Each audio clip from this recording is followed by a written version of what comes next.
오늘 우리에게 주시는 하나님의 말씀은 요한복음 2장입니다.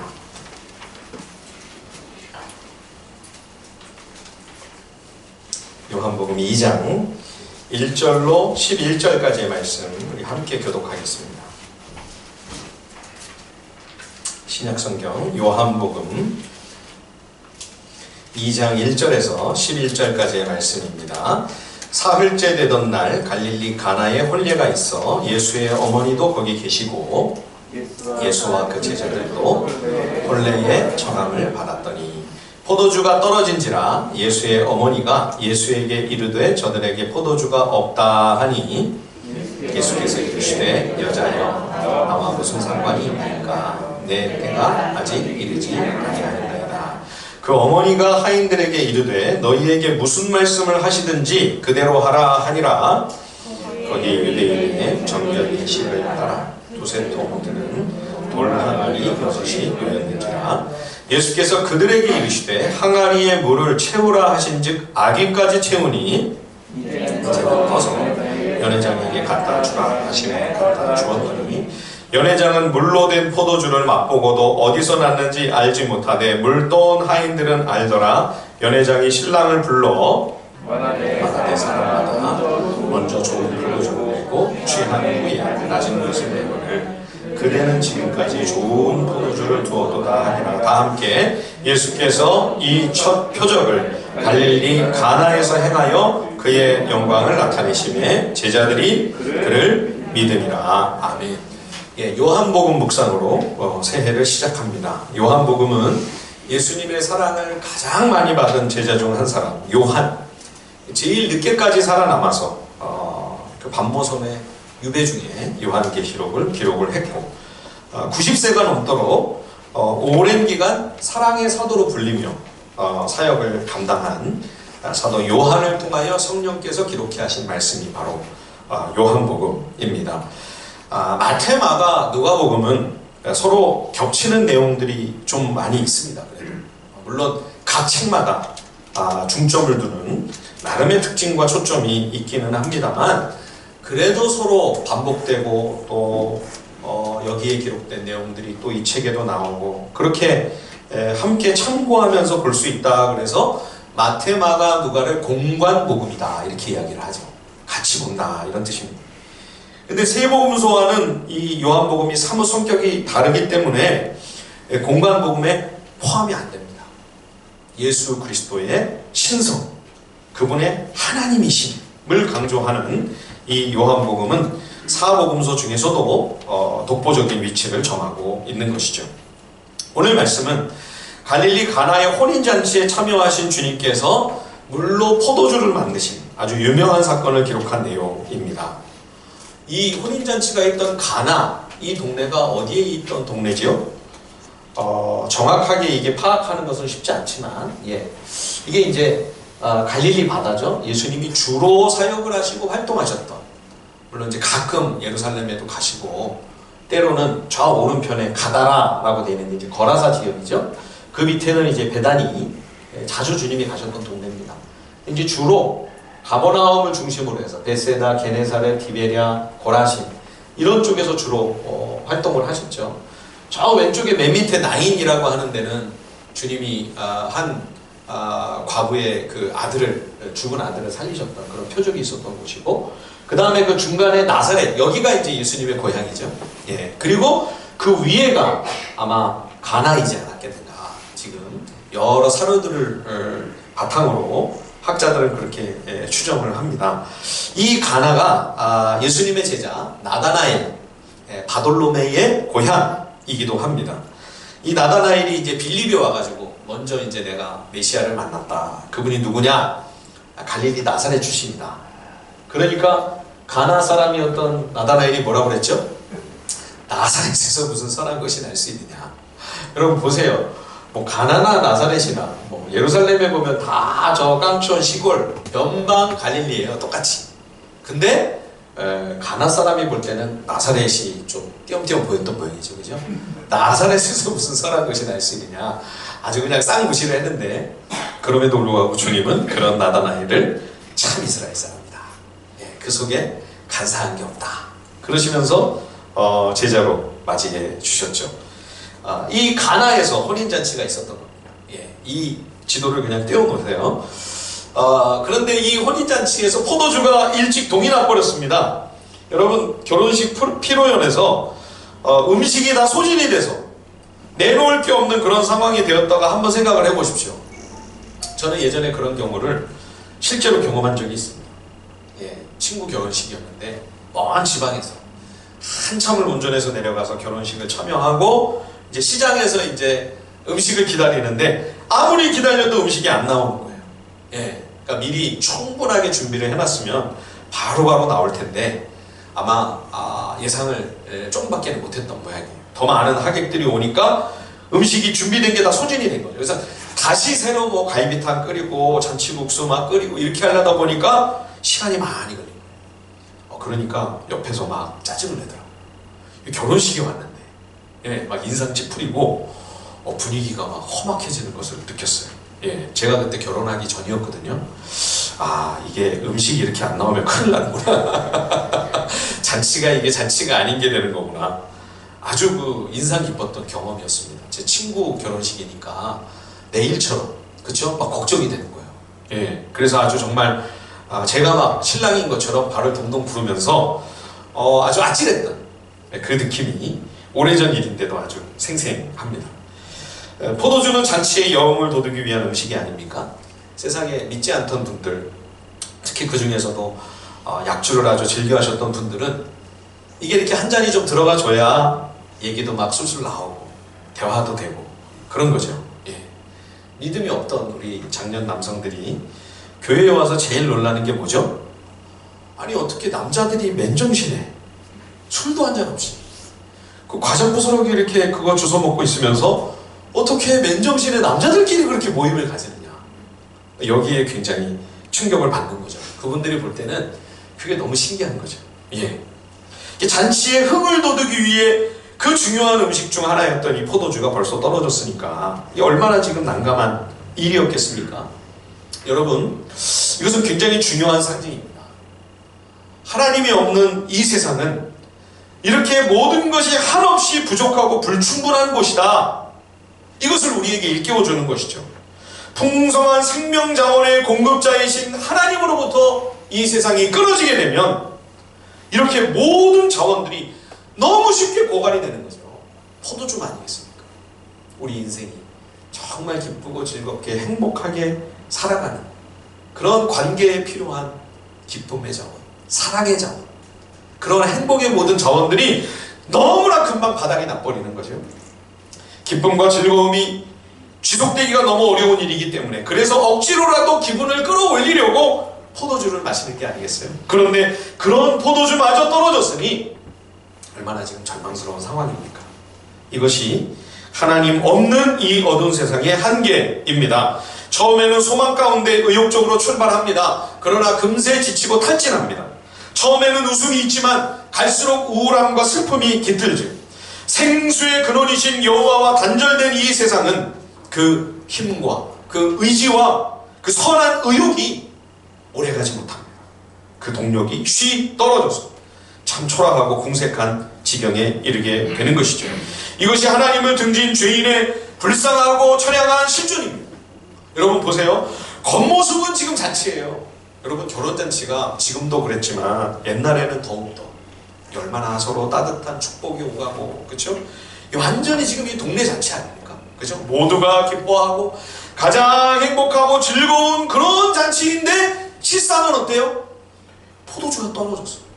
서로 얼굴 붉히고 떨떠름하게 앉아있는 전혀 잔치가 아닌 그런 상황인 거죠. 여러분 혹시 우리의 삶은 어떻습니까? 우리 신앙의 모습, 우리 교회 공동체의 모습은 어떻습니까? 교회가 겉보기에는 분명 천국을 나타내야 할 하나님 나라의 분점, 지점인데 실상 안으로 들어가 보면 오늘 이 포도주가 떨어져 버린 이런 잔치 같은, 우리 가정이 정말 사랑으로 행복해야 할 그런 귀한 믿음의 가정인데 실상은 오늘 이 잔치와 같은, 가나의 혼인잔치와 같은 그런 모습은 아니죠. 내 내면 세계도, 내 영적인 이러한 모든 마음 중심이고, 겉보기와는 달리 겉으로 볼 때는 그럴듯하고 괜찮은 것 같은데, 그러나 실상은 고갈되고 메말라서 지쳐 쓰러져 있는 그런 형편은 아닌지요. 다행히 이 잔치에 주님이 와 계셨습니다. 그래서 아들 예수가 메시아이심을 확신하고 있던 이 모친 마리아가 예수님께 이렇게 말씀을 드립니다. 자, 요한복음 2장 3절을 보십시오. 포도주가 떨어진지라 예수의 어머니가 예수에게 이르되 저들에게 포도주가 없다. 포도주가 없으면 그 집 주인한테, 신랑한테 가서 얘기를 해야지, 그렇죠? 예수님한테 이 이야기를 합니까? 이 잔치를 지금 주최하는 쪽에서는 아무 해결책이 없다고 하는 것을 마리아가 아는 거죠, 그렇죠? 당장 이걸 어디 가서 사올 수도 없고 담가올 수도 없고, 그렇죠? 이 절대적인 불가능과 한계 상황에서 마리아는 예수님께 손을 내민 거죠. 사람에게 아무것도 기대할 수가 없을 때, 인간에게 도움을 청해봐야 그것이 쓸데없는 짓이라고 하는 사실이 너무나 자명할 때 우리가 하나님께 도움을 청하는 것 아니겠습니까? 하나님께 나아가 부르짖는 것 아닌가요? 지금 마리아가 그런 절박한 심정인 거죠. 근데 이런 모친의 요청에 대한 예수님의 반응이 세밀합니다. 그죠? 자, 요한복음 2장 우리 같이 한번 읽어보실까요? 2장 4절을 다시 한번 읽어보겠습니다. 요한복음 2장 4절 시작. 예수께서 이르시되 여자여 나와 무슨 상관이 있나이까 내 때가 아직 이르지 아니하였나이다. 여러분, 예수님이 왜 당신 모친을 이렇게 이상한 호칭으로 부르시나요? 예, 호칭도 호칭이거니와 분위기가 아주 찬바람이 싹 불죠. 예, 여자여, 마치 낯선 사람 대하듯, 그죠? 쎄합니다. 예, 우리 아들들이 엄마를 김 여사님 이렇게 부르면 어떨까요? 아니, 아주머니 이렇게 부르면 예, 이상한 일이죠, 그죠? 그러면서 주님이 나와 무슨 상관이 있다고 나에게 말씀하십니까? 내 때가 아직 아닙니다. 알쏭달쏭한 말씀하시죠. 그리고 나서 마리아가 요청한 대로 행하셔요. 모친이 부탁하는 것을 그러면 거절하셔야 되는데, 이런 분위기를 봐서는 이런 지하에 거부하고 이걸 안 들어주셔야 되는데 뒤에 가서 보면 들어주셨어요. 그죠? 포도주를 만들어 주셨잖아요. 근데 왜 이렇게 마리아한테 차갑게 대하셨을까요? 우선은 예수님이 내 때가 아직 이르지 않았습니다, 이 대답에서 우리는 모친 마리아가 예수님께 뭘 기대하고 있었는가를 짐작하게 됩니다. 지금 마리아가 이 잔치가 지금 곤경에 이른 이 상황에서 그냥 포도주 정도만, 포도주 만들어주는 것 정도만 마리아가 기대한 것이 그게 다가 아니라는 것을 느낍니다. 그렇죠? 마리아는 당시 대다수 유대인들이 가지고 있던 메시아를 향한 기대를 역시 동일하게 품고 있었습니다. 유대인들은 메시아 그러면 민족의 운명을 새롭게 할 위대한 영도자, 그죠? 정치적이고 군사적인 탁월한 지도자를 기대합니다. 메시아가 오시면 유대민족을 로마의 압제에서 구해줄 뿐만 아니라 더 나아가 다윗과 솔로몬 시대의 그 이스라엘의 영광을 회복해 줄 수 있을 것으로 그렇게 생각을 한 거죠. 그러니 지금 이 마리아는 포도주가 궁극적인 목표가 아니었던 거죠. 지금 이 타이밍이야말로 아들 예수가 기적을 행할 때다, 이렇게 생각을 합니다. 지금 갈릴리에 많은 사람들이 모인, 이웃들 뿐만 아니라 친지들, 친척들, 수많은 사람들 앞에서 보란듯이 그 메시아의 능력으로 탁월한 이적을 행하는 것을 보여준다면 사람들이 다 메시아로 떠받들지 않겠습니까? 단박에 수많은 유대인들이 그를 추종하고 따르겠죠. 아들아, 지금 이때야말로 좋은 기회가 아니겠니? 너의 뛰어난 실력을 보여다오. 세상 사람들에게 인정받을 수 있는 지금이 바로 찬스란다. 온 세상 사람들 앞에서 메시아라는 사실을 단박에 증명할 수 있는 정말 좋은 때이니 너의 능력을 드러내고 나타내라.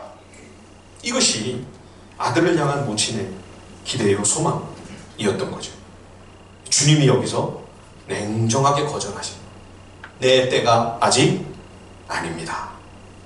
온 세상 수많은 사람들 앞에 메시아로 높임을 받으며 온 우주의 진정한 왕으로 통치하시고 다스리시고 온 땅을 의로 심판하실, 그렇게 진정 메시아다운 모습으로 영화로운 보좌에 등극하시는 그 때는 오랜 뒤에 주님이 십자가를 지시고 부활하시고, 그 후에도 한참 뒤에 다시 재림하시는 그 여호와의 날, 심판의 날, 하나님 나라가 완성된 그날에 가서야 그런 일이 이루어질 겁니다. 지금은 죄인들을 구원하시고 생명 주시기 위해 메시아의 그 모든 참된 빛과 영광을 다 감추고 한없이 낮고 초라한 모습으로 우리와 동일한 인간이 되어 오셨습니다.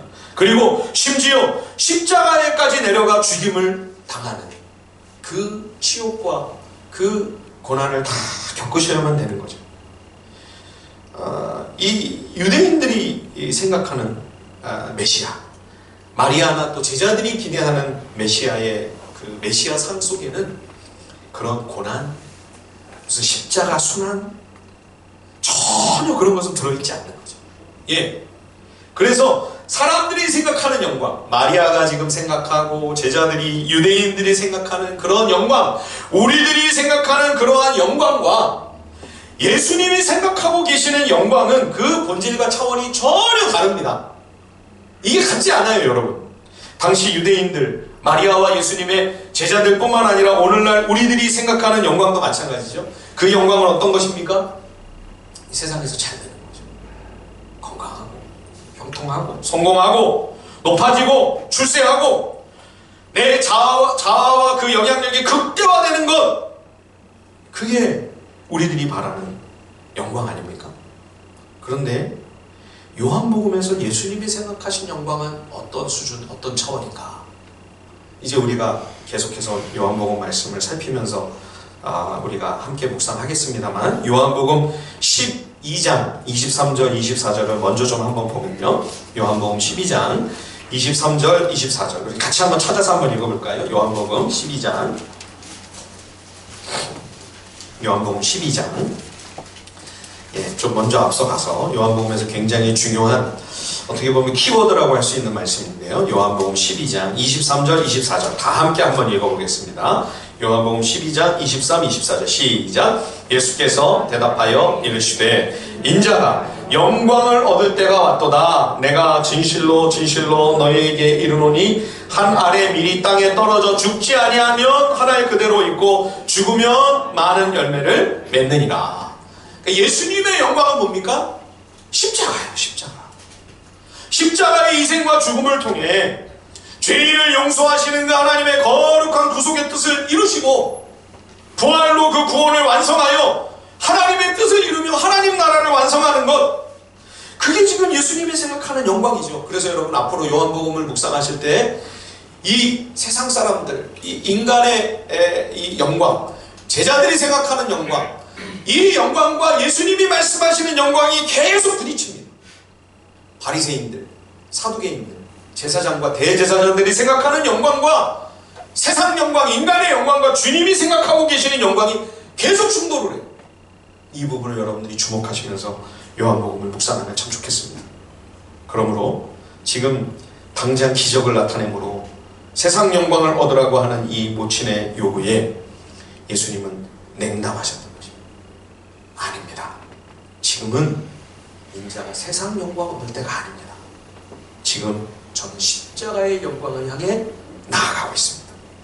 십자가의 구속을 통해 구원과 생명 주시려고 공생의 사역을 지금 시작하신 주님이십니다. 그래서 모친에게 분명한 선을 긋고 계시는 것입니다. 여자여, 하나님 나라 공적 사역을 메시아로서 받으시는 일에는 사랑하는 어머니일지라도 한 사람의 성도에 불과할 따름인 거죠.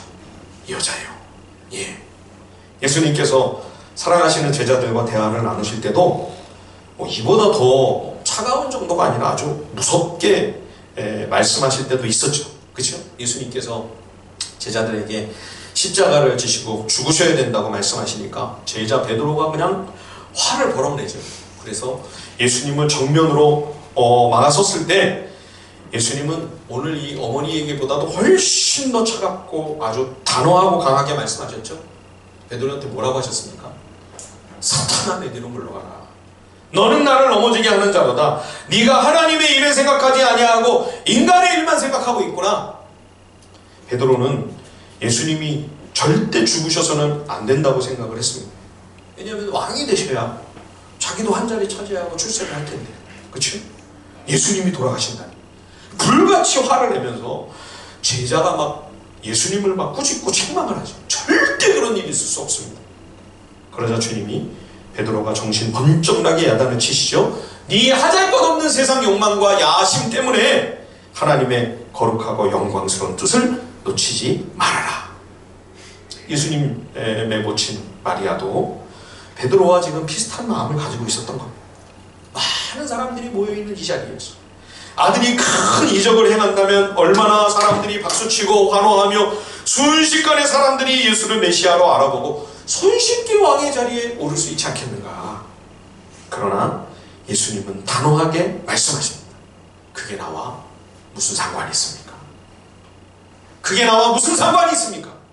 여러분, 우리가 만약 베드로나 마리아처럼 또 유대인들처럼 하나님의 일은 생각하지 아니하고 인간의 탐욕에만 매여 내 욕심만 이루려고 그렇게 도모한다면 주님께서 나에게도 분명하게 말씀하실 것입니다. 네가 지금 하고 있는 그 일이 나와 도대체 무슨 상관이냐? 네가 지금 하나님의 일을 하고 있다고 착각하지 마라. 그것은 너의 일이지 나의 일이 아니다.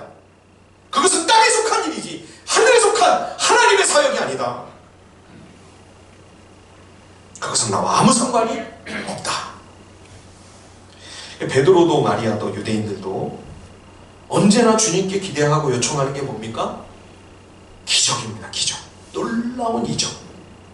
오병이어 사건을 사람들이 경험하고 목격하고 나서 그래서 예수님을 왕 삼겠다고 당장 임금으로 추대하겠다고 그냥 난리법석이 막 벌어지죠. 예.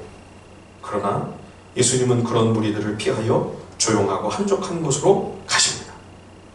그러므로 여러분, 다른 마태마가 누가도 마찬가지고 요한복음에서 주님이 행하시는 놀라운 일들은 기적이 아닙니다. 기적이 아니고요. 항상 그것은 표적이었습니다. 표적. 예. 자, 우리 11절 다시 한번 읽어볼까요? 요한복음 2장 11절입니다. 다 함께 요한복음 2장 11절 시작. 예수께서 이 첫 표적을 갈릴리 가나에서 행하여 그의 영광을 나타내심에 제자들이 그를 믿으니라. 예. 자, 물로 포도주를 만드신 이 놀라운 사건을 기적이라고 말하지 않고요. 요한복음 뭐라고 해요? 표적이다. 아니 뭐 기적이나 표적이나 뭐 다 그게 그거 아닌가? 전혀 다릅니다. 기적은 놀라운 능력으로 우리 죄인이 욕망하고 탐욕하는 바를 이루려고 하는 것이 주전. 표적은, 이 표적이라고 하는 말은 이거는 미러클이 아니고요. 영어로 하면 사인이에요. 사인. 표지판이에요. 가리키는 거예요. 예. 놀라운 권능으로 행해진 그 이적적인 그 사건 그 자체가 중요한 게 아니고요. 표적은 그것이 가리키고 있는 바를 보라는 것입니다. 그 엄청난 일을 행하신 분이 누구신가? 그 하나님의 아들 메시아 예수 그리스도. 그렇죠? 그래서 표적은 그 기적적인 사건 자체보다 그 이적을 행하신 그분 예수 그리스도가 초점이에요. 그리스도가 중심이 되는 것이 표적입니다. 기적을 쫓으면, 기적만을 계속 추구한다면 그게 바로 신비주의죠. 그렇죠? 기적을 원하고 그것을 요구하는 근원적인 의도와 동기는 내 욕심 채워달라는 거죠. 예, 세상 욕망을 이뤄달라는 것. 하지만 표적은 예수님이 누구신가? 예수님이 과연 어떤 분이신가? 예수님이 왜 오셨는가? 예수님이 이 땅에서 무슨 일을 행하셨는가? 그분의 말씀, 그분의 삶, 그렇죠? 거기에 집중하고 이제 그분의 뜻을 순종하며 살아가고 그분을 닮아가고 그분이 걸어가셨던 그 삶을 나도 그대로 살아가며 그 길을 따라가기를 원하는 것. 이게 표적을 추구하는 신앙이죠. 예, 마리아는 기적을 요구했지만 예수님은 그 요청을 거부하시고 표적을 행하셨습니다. 똑같은 사건이에요. 그죠? 분명히 포도주를 주님이 놀라운 능력으로 만드셨는데 마리아가 원한 거는 기적이었어요. 그런데 주님은 아니야. 그게 아니고, 예, 주님은 표적을 행하시는 거예요. 여러분, 우리가 기적만을 기대한다면 주님은 단호하게 우리에게 말씀하실 것입니다. 그게 나와 무슨 상관이냐. 그런데 우리가 표적을 구한다면 우리는 예수님을 더 깊이 알아가며 그분을 더 생생하게, 더 깊이 경험하게 될 것입니다. 사랑하는 성도 여러분, 저와 여러분들의 신앙이 기적을 추구하는 데서 멈춰 있다면, 우리가 신앙생활을 한다고 하면서 교회를 다니고 믿음 생활을 한다고 하면서 여전히 우리가 그저 주님께 기적을 바라고 있다면, 그것은 여러분 아직 성경적인 기독교에 우리가 그 진리에 더 깊이 도달하지 못한 상황입니다. 기적을 바라는 것은 우상숭배입니다. 참신앙은 표적을 추구하는 것입니다. 즉 예수 그리스도 그 한 분, 그분 자체가 우리 신앙의 초점이 되고 우리 믿음의 목표가 되어야 되는 것이죠. 예수님 한 분이 우리 신앙의 가장 중요한 편대가 되어야 되는 거예요. 그 외에 다른 것들이 더 우선하고 있다면 그것은 여전히 기적을 추구하는 우상숭배에 머물고 있는 거죠. 껍질은 기독교 신앙이지만 실상은 아직 우상숭배에 머물고 있는 것입니다.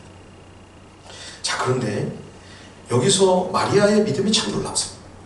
5절 우리 같이 한번 읽어볼까요? 자, 요한복음 2장 5절을 다 같이 한번 읽어보겠습니다. 요한복음 2장 5절입니다. 시작. 그 어머니가 하인들에게 이르되 너희에게 무슨 말씀을 하시든지 그대로 하라. 예. 여러분, 아들한테 이렇게 면박을 당하면 우리 어머니들 어떠시겠어요? 기분이. 아무리 메시아지만 30년 동안 그 어릴 적부터 그 기저귀 다 진자리 마른자리 줘가면서 키운 아들 아니에요. 그치? 말이나 좀 예쁘게 하지. 거절을 할지라도. 예? 상처받고 낙심되고 시험 들지 않겠습니까? 아무리 아들이지만. 예. 근데 마리아가 지금 예수님의 이 대답의 의미를 다 이해했는지는 모르겠어요. 그런데 이 예수님의 대답 속에서 뭔가 자신이 다 헤아릴 수 없는 어떤 깊은 의미가 담겨 있음을 느끼면서 마리아는 즉시 한 발짝 물러납니다. 그렇죠? 메시아의 원능을 온 땅에 공개적으로 멋있게 드러내고 나타냈으면 했던 그 의지, 그 욕망을 내려놔요. 더 이상 뭐라고 어떤 주장도 고집하지 않죠. 그렇죠? 그러나 여전히 한 가지는 분명합니다. 이 상황에 지금 도움이 필요해요. 그죠? 그걸 도와주실 수 있는 분은 주님밖에 없어요. 예. 그래서 마리아는 원래 자기가 기대하고 원했던 방식은 아닐지라도 어떤 식으로든 주님이 개입해 주셔야 되는데, 이 바람과 간절한 소망을 마음에 품고 하인들에게 부탁합니다. 뭐라고 하시든지 그대로 순종해라. 예. 참 귀한 믿음이죠. 예. 그 어릴 적 소녀나 다름없을 때 정원한 입장인데도 천사가 나타나 내 몸에서 하나님의 아들이 태어나게 될 거다. 그 말씀을 주셨을 때 주의 여종 예언이 주 뜻대로 이루어지리다. 목숨 건 얘기 아니에요. 그죠? 예. 그렇게 하나님의 뜻에 순종했던 믿음의 여인 마리아의 온유함과 그 겸비한 지혜가 빛나는 순간입니다. 이렇게 마리아의 어떤 계획과 뜻이 브레이크가 딱 걸렸잖아요. 그렇죠? 일단 예. 여러분, 우리가 그런 순간이 있어요. 살다 보면 우리도 선한 의도와 동기를 갖고 뭔가 주님 앞에서 참 그 좋은 의도를 가지고 일을 행하려고 했는데 딱 막히는 거죠. 그럴 때 여러분, 우리가 우리 마음을 잘 다스려야 됩니다. 원망과 불평, 불만을 막 터뜨리고 하면서 계속 내 주장만 고집하려고 하기보다 이게 주님이 뭔가 제동을 거시는 것 아닌가, 그런 느낌이 들 때는 즉시 스스로를 돌아봐야 돼요. 예. 왜냐하면 우리가 표적을 구해야 되는 그런 신앙인 줄 알면서도 그죠? 살다 보면 여전히 기적을 쫓아가고 있는 거예요. 예. 이 자리에는 그런 분이 안 계시겠지만 전에 그런 분이 계셨어요. 교회 다니시는 분인데도 새해가 되면 이제 거룩한 마음으로 목욕 제기를 하고 말씀 앞으로 나아가는 게 아니라 가게에 가서 로또 복권을 딱 사시는 거예요. 기도하는 마음으로. 예, 그런 분 안 계셨죠? 안 계실 수 있습니다. 여러분, 그거는 로또는 기적을 구하는 걸까요? 표적을 구하는 걸까요? 예, 제가 굳이 대답을 않겠습니다. 예. 주님이 멈추게 하실 때는요, 우리 스스로를 성찰할 수 있는 기회입니다. 주님이 냉담하게 반응하셨지만 낭망치 않았던 마리아처럼, 그렇죠? 예, 수로보니게 여인도 생각나지 않습니까? 주님이 거절하시고 거듭 또 거부하시고 심지어 모욕을 주었음에도 불구하고, 그래서 오히려 더 마음을 낮추어서 더 낮은 자리로 내려가 그 간절하고 겸비한 마음으로 주의 은혜를 구했던 수로보니게 여인과도 같이 우리가 그런 자세와 태도로 주님 앞에 기도하며 나아가야 하지 않을까요? 마리아가 짐작한 대로 예수님은 하인들에게 돌 항아리에 물을 채우라 명령하셨습니다. 이 항아리 하나에 2-3통의 물이 들어간다고 그랬어요. 이게 어느 정도 되는 양일까 제가 한번 찾아보니까 성경학자들이 뭐라고 얘기하냐면 이 항아리 하나에 한 30갤론을 제가 한번 환산을 해보니까요, 110리터가 넘어요. 여러분 그 재활용 봉투 100리터짜리 아시잖아요, 그쵸? 이사 갈 때 우리 사는 거 거기에 가득 채우면, 예, 그거 사람이 막 혼자서 들기도 같이 들어야 될 정도로 그렇게 많은 양이 들어가지 않습니까? 그런 항아리가 지금 한 개가 아니라, 그죠? 110리터가 넘는 항아리가 6개가 있는 거예요. 근데 지금 여러분 이 항아리는 먹는 물을, 식수를 담는 항아리가 아닙니다. 유대 정결 규례에 의해서 손발 씻고 집에 들어갈 때 손발 씻는 그런 물을 담는 항아리거든요. 그러니까 이미 하객들 다 손발 씻고 들어갔잖아요. 지금 잔치 속상 이거는 채울 필요가 없어요. 네? 지금 작은 양도 아닌데. 그런데 하인들은 토를 달지 않고 마리아의 부탁대로 명하신 말씀을 그대로 순종합니다. 적당히 대충 이렇게 갖다가 넣는 신용만 한 게 아니고요, 6항아리의 물을 아기까지 채웠다. 예, 아주 넘칠 정도로 최선을 다해 물을 꽉 채워놓은 거죠. 그러니까 주님이 더 이상한 명령을 하시죠. 떠서 연회장에게 갖다 줘라. 여러분, 제가 한번 궁금증을 품어봤습니다. 물이 포도주로 변한 시점이 언제일까요? 1번, 종들이 아귀까지 물을 꽉 채웠을 때 1번.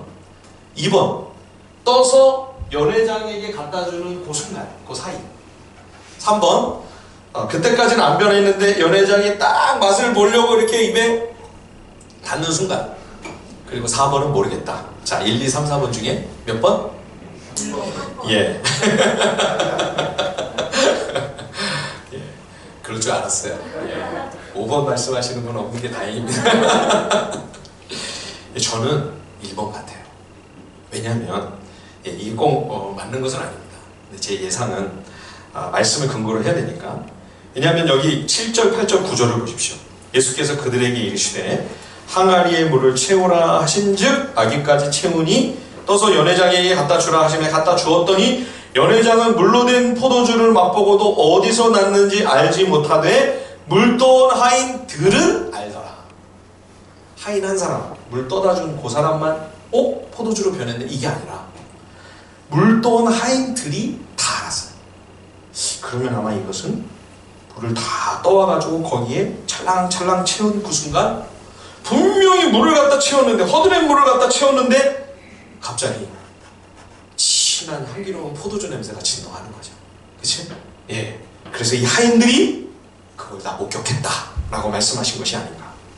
자, 근데 이걸 떠서 갖다 주니까 연회장도 그냥 눈이 휘둥그레졌죠. 예, 9절 10절 한번 보십시오. 연회장이 신랑을 불러 말하되 사람마다 먼저 좋은 포도주를 내고 취한 후에 낮은 것을 내거늘 그대는 지금까지 좋은 포도주를 두었도다.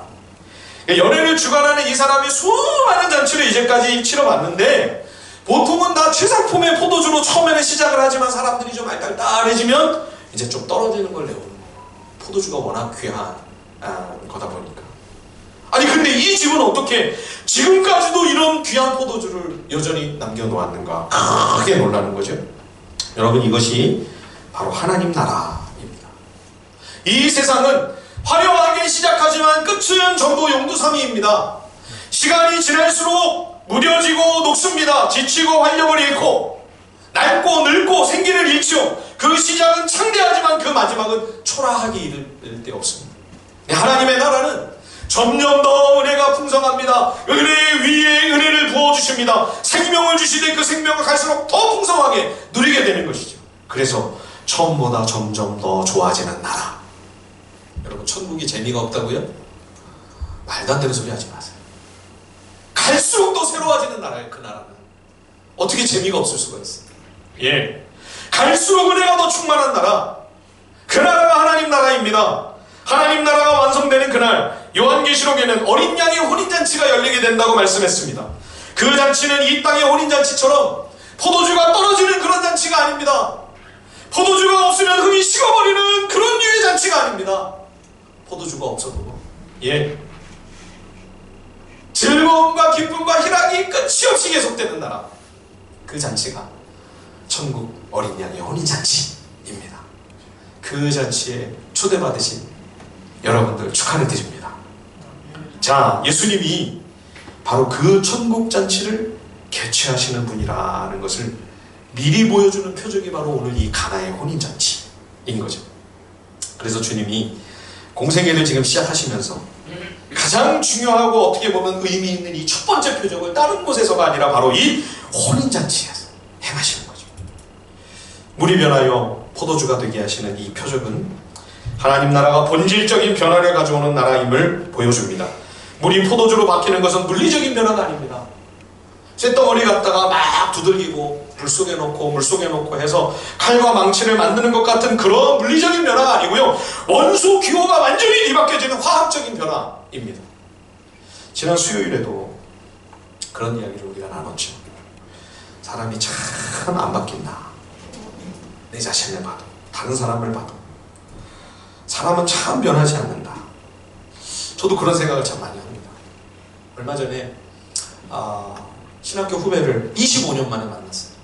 예, 이분이 신학교 때 참 친하게 지냈던, 저랑 나이는 같은데 1년 후배였어요.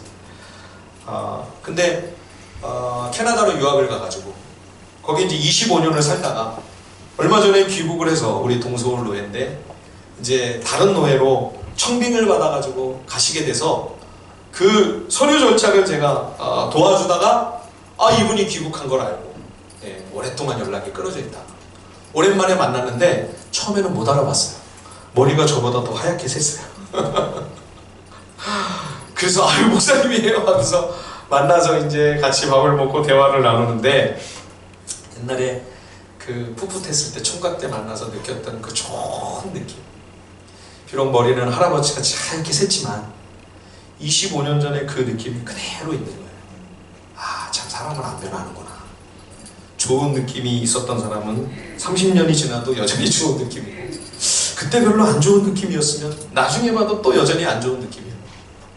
우리 그런 경험들을 많이 하죠. 그래서 사람이 정말 변하지 않는다, 사람이 변하는 거 정말 어렵구나, 이거는 우리가 경험적으로 모두가 동의하는 분명한 사실입니다. 근데 여러분, 우리는 이 사실만 믿지 않습니다.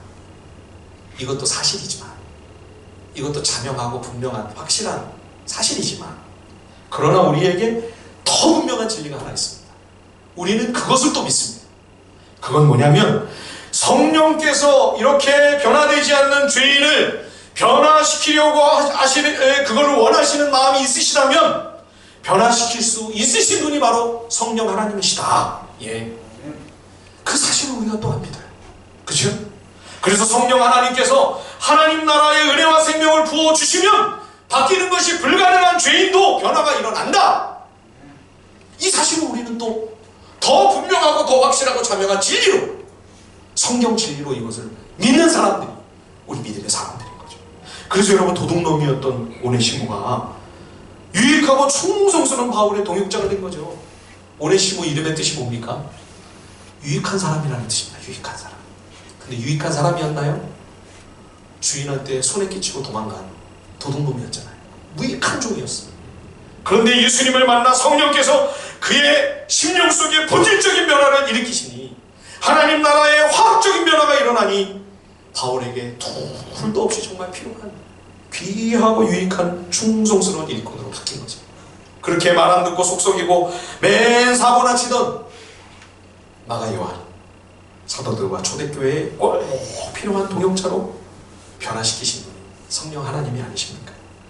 여러분, 이 본질적인 변화, 이 근원적인 변화가 일어나는 과정에 마리아의 믿음이 사용되었고요. 그리고 하인들의 순종을 하나님이 쓰셨습니다. 하인들이 그 120리터나 정도가 됩니다. 그것도 항아리 하나가 아니라 그 6개의 항아리에 물을 그냥 적당히 좀 갖다 붓고 끝나지 않고, 찰랑찰랑 그 6개의 항아리를 끝까지 명령을 따라 다 채웠던 그 순종으로 이 놀라운 표적이 시작이 되고, 하나님께서 일하시기 시작하시고, 그리고 저들이 예수님이 어떤 분이신지를 많은 사람들은 알 수 없었어요. 그렇죠? 연회장도 이게 어디서 났는지 무슨 영물인지 몰랐잖아요. 제자들과 그리고 오직 그 명령을 부탁했던 마리아와 물도온 하인들만 이 표적을 경험한 거예요. 사랑하는 여러분, 올해는 우리 믿음의 분량을 채우는 한 해가 되기를 소망합니다. 우리의 예배의 분량을 채우고, 말씀 묵상의 분량을 채우고, 우리의 기도와 순종의 분량을 온전히 꼬박 채워서 우리를 통해 주님이 일하시는 그 놀라운 하나님의 일하심을 경험하고 예수 그리스도의 표적이 우리 가운데 나타나게 되는 그런 분기점이 되고 전환점이 되는 한 해가 될 수 있기를 주님의 이름으로 간절히 축원드립니다. 여러분, 우리가 언제까지 이렇게 그냥 신앙생활 해야 되겠습니까? 믿는 것도 아니고 안 믿는 것도 아니고, 분명히 겉으로 볼 때는 교회 다니고 있으니까 믿는 사람이긴 한 것 같은데, 정작 우리의 내면에는 포도주가 떨어진 잔치와 같은, 아무런 생명력이 없고 신자로서의 전혀 능력과 권능이 없는 그런 김 빠진 사이다 같은 그런 모습으로 우리가 계속 이렇게 살다 가야 되겠습니다. 교회가 겉으로 볼 때는 분명히 이것이 천국의 지점이요 하나님 나라의 분점이 확실한데, 실상 안으로 들어와 보면 오늘 이 포도주가 떨어져 버린 이 떨떠름하고 썩음썩음한 잔치 같은 이런 모습으로 여러분, 우리 교회 공동체가 예수 그리스도의 그 영광스러운 이름을 걸고 그렇게 가야 된다면 얼마나 슬픈 일이죠. 여러분, 만약에 우리가 계속해서 변화되지 않는다면 이유는 두 가지입니다. 이 복음이 가짜든지, 그렇죠? 복음이 진짜라면 우리가 이 복음을 믿지 않든지. 이 복음이 진짜라면 여러분, 이것이 정말 화학적인 변화, 근본적인 변화, 우리에게 온전한 부흥과 참된 회개를 가져올 수 있는 그런 하나님의 능력의 복음이라면 여러분, 우리가 믿고 우리의 믿음의 분량을 채워서 우리 가운데 표적을 나타내 보여주시기를 원하시는 그 주님의 일하시는 손길이 우리에게도 나타나야 되지 않겠습니까? 여러분, 새해, 아니 지난 연말에 6년 동안 하나님께서 이렇게 앞으로도 사역할 기회를 하나님께서 여러분들을 통해 저에게 주신다, 이런 마음이 굉장히 강하게 저에게 왔는데, 또 이렇게 해가 바뀌면서 이 6년간 무엇에 정말 치중하고 어디에 초점을 맞춰야 될까, 이런 기도하는 마음으로 주님을 바라볼 때 주님께서 주시는 마음은 정말 우리 한 사람 한 사람의 심령 속에 진정한 영적인 변화가 일어나는, 우리 가정가정마다 그런 정말 우리가 간절히 기도하고 소원하는 나로부터 시작되는 그 영적 변화가 일어나는 그 역사가 우리에게 있어야 되지 않겠는가. 우리가 많은 숫자가 모여서 큰 교회를 이루는 그런 하늘비전 공동체는 아닐지라도 우리 한 사람 한 사람의 심령 속에 주님이 일하시는 이런 놀라운 변화의 역사가 일어난다면 여러분, 하나님께서 살아계시고 우리 가운데 함께 하시며 일하시는 그런 정말 살아있는 공동체가 아니겠습니까? 그렇죠? 그걸 위해서 우리 믿음의 분량을 채우십시다. 예배의 분량을 채우고, 말씀 묵상의 분량을 채우고, 기도의 분량을 채우고, 순종의 분량을 채워서 우리 주님께서 우리 가운데 이러한 변화를 허락하신 주님의 일하시는 손길이 시작되는 2022년도가 될 수 있게 주님의 이름으로 간절히 축원드립니다.